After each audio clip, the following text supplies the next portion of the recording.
Hello there and welcome to VGC. My name is Chris Scullion and this is my hands-on preview of eFootball version 1.0.0. All the footage you see here was captured directly by me and taken from a pre-release build of version 1 which will be released on the 14th of April. So let's get cracking.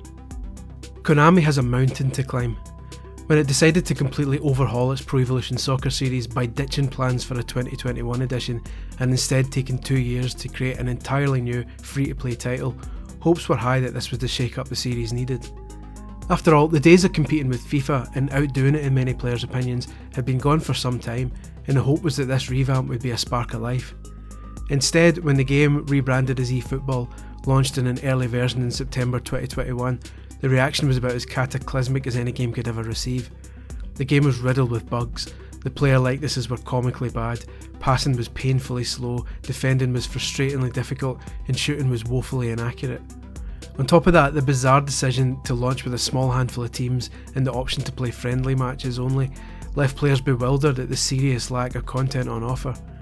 You only get one chance to make a first impression, and it's fair to say that eFootball couldn't have made a worse first impression, short of it hacking your phone while you played and texting your ex-partners.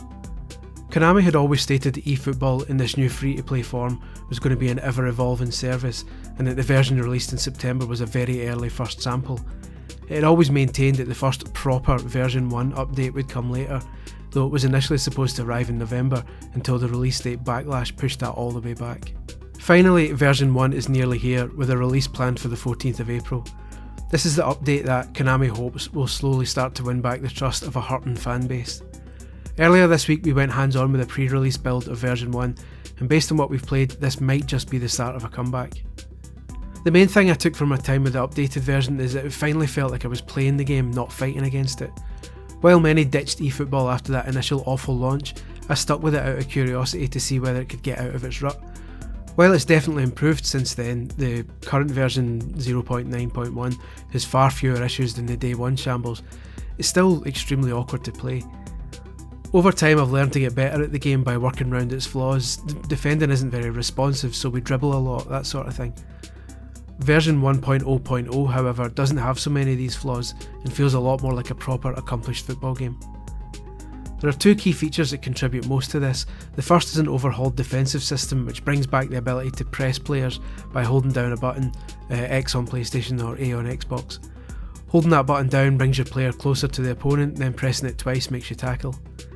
If that sounds like the way PES used to do it in recent years, that's exactly the case, and we're sure that's no accident. Meanwhile, a new shoulder challenge move gives extra options to gain possession. The other main addition is on the offensive side of things, and in true Konami style it has a ridiculous name: Stunning Kicks. Players can pull off a stunning kick by pressing R2 or the right trigger at exactly the same time as they press a kick button. This turns the power meter blue and modifies the kick to make it more effective, but it comes at a cost, in that the player takes much longer to wind up and release the ball. All 4 main kick buttons have a stunning variant. The stunning pass delivers a fast pass to a teammate, while the stunning through ball is a similarly pacey effort that lands closer to the target's feet than a usual through ball. The stunning cross, meanwhile, is a low, swooping cross played with plenty of power. This is particularly satisfying, especially given that crosses actually work in general now.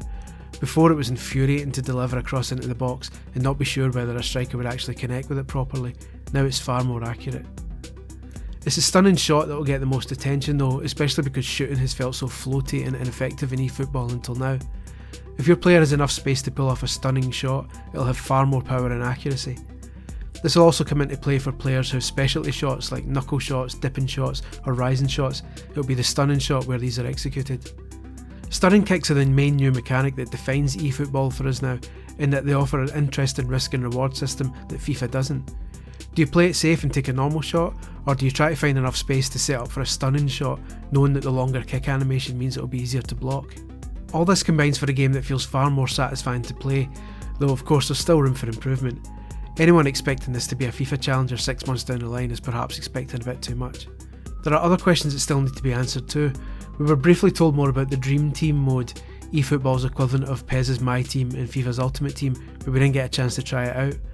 On paper it sounds like business as usual, but Konami's been guilty of making My Team needlessly convoluted in recent years, and so it remains to be seen whether this new take on it will be just as awkward.